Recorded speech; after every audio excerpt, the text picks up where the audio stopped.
Jabril, what's spring practice been like so far? Obviously, a good opportunity ahead of you, possibly with Kamale gone. What's it been like so far? It's been very fun competing with all the other studs, Gabe, Caleb. We've just been out there competing, trying to win the starting job.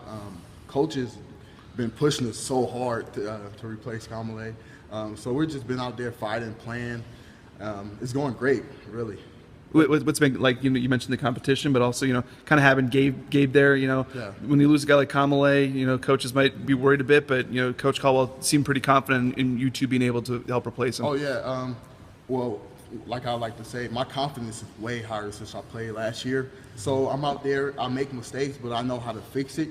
And so I just, like I said, we've been having fun, and that's what the coaches teach you. Just have fun. Don't worry about who's going to start. Don't worry about what's going on. Just go out there and practice hard each day. Is it a challenge too? I mean, a guy that may be a first-round pick, and you got to step in for him. Is that motivating, a challenge that you like? I do like that challenge, but I don't take it as a challenge. It's just another guy has to step up, and so that's what we're trying to do: find the guy that's going to step up. How much does it help to see some of the success that guys before you have had, though? I mean, you look at DeMarcus and Kamale. It's got to make you a little hungry, I would assume. Yeah, it's great because both of them guys, they talk to me like I've been talking to Kamale. I talked to DeMarcus, and it's like, just go out there and have fun. That's what they always tell me. And when I was under Kamale, he always told me, don't worry about it. Just go out there and have fun, And so that's why I take him. I go on the field. I don't try to make the plays. I'm just out there having fun because I know I'm going to make mistakes, so I just have to keep getting better each day. So you and DeMarcus didn't even overlap, but you guys talk? Yeah, I didn't even know DeMarcus, but he came back around, and a couple of guys told him who I was, and then he's from there starting to talk to me, and he's been like encouraging me, Kamale encouraging me, so yeah, those guys. You obviously had an interesting start to your career here, the first year not being able to do much. How tough was that?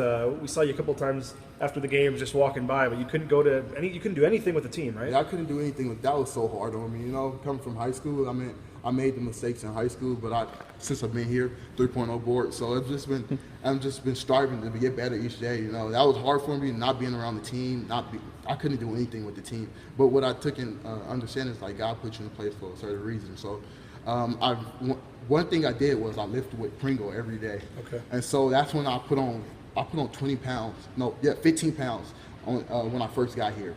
And so when I got into my first spring, I did all right. I really didn't do too good. And then since on, I've just been trying to improve. So that first year when you couldn't do anything, did you still have a locker and stuff? Or? I did have a locker. But yeah. you couldn't go to team meetings, you couldn't do anything. Yeah, right? and I could have been in the locker room when my teammates were in the locker room. So yeah, how hard was that? Had to be really, really hard. It was really hard. I mean, the teammates, they still encouraged me, like, let's go, Jabril, you got this, And so I never felt like I wasn't a part of the team. The coaches still called me, talked to me, and it was like I felt like I was still on the team, So were you in the weight room by yourself then? You couldn't be in there with them either? No, I couldn't lift with them. I had to lift by myself one-on-one. But yeah. That's probably the loneliest feeling, that there's like 100 other guys that use this facility, but when you're here, it's one at a time. That was 5 months, too. It was a long time. It felt like it went by so slow, too. But I'm happy to be back now. So what exactly was it, if you don't mind sharing? What was kind of the issue that forced you to not be able to participate? Oh, yeah, it was my grades in high school. Okay. Yeah. So you didn't qualify, or you just didn't have a high enough GPA? Or what? I did my GPA and SAT didn't qualify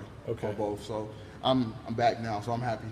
Are you more proud of what you've done on the football field since you've been here, or the fact that you're on that 3.0 GPA? I'm more proud about the 3.0, especially coming from that situation. Yeah.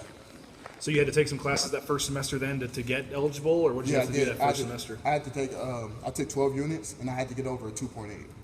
Okay. Was that pretty motivating then? Yeah, it was. What was it like that first spring then when you were able to finally get out there and play, and then The first spring was so hard for me, especially because I haven't played football for a year. And so I was off of football. All I was doing was weightlifting. So when I came back, I didn't know the college game moved that fast. And so I had to adapt. I knew my plays, but when they got on the field and it was moving so fast, I was like blank. So it was so hard for me. And then I continued to get better. So I never stayed the same during the last spring.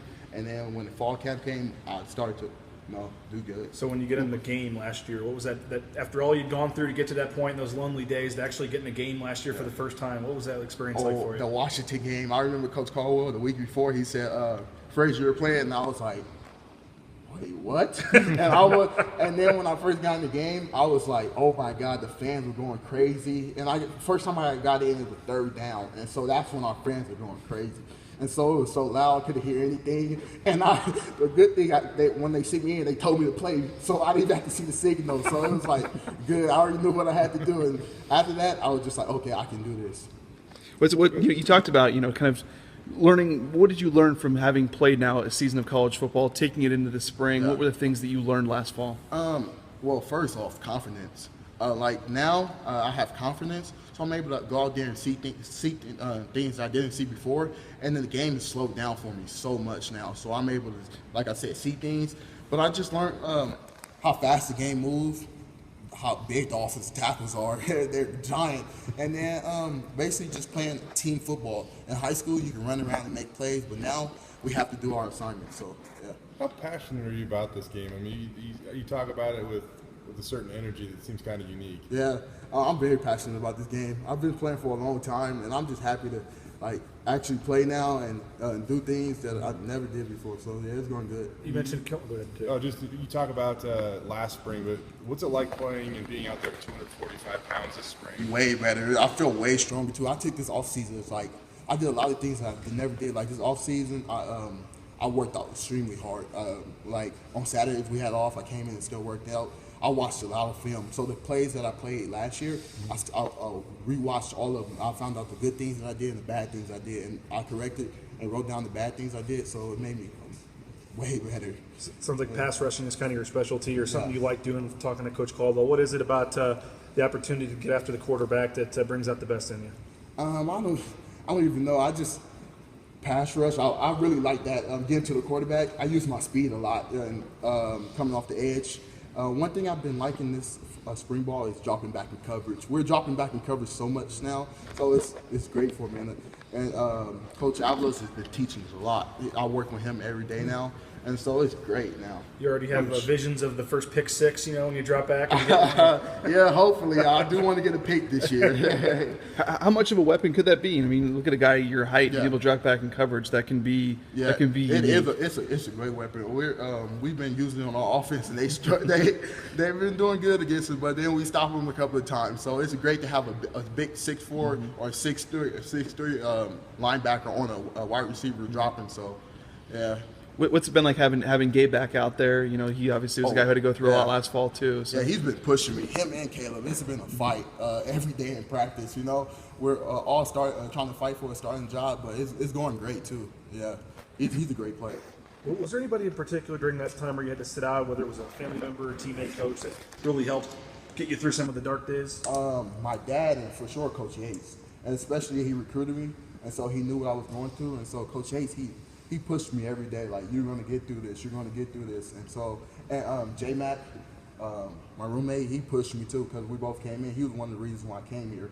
And so, he pushed me, like, you're going to get through this. And then I just said, okay, I'm going to get through it. And my mom and dad back home, and I just knew I couldn't mess up. I had the opportunity. What were your parents saying to you from afar? I mean, it was probably tough being away from them too. And then what were they especially being from LA.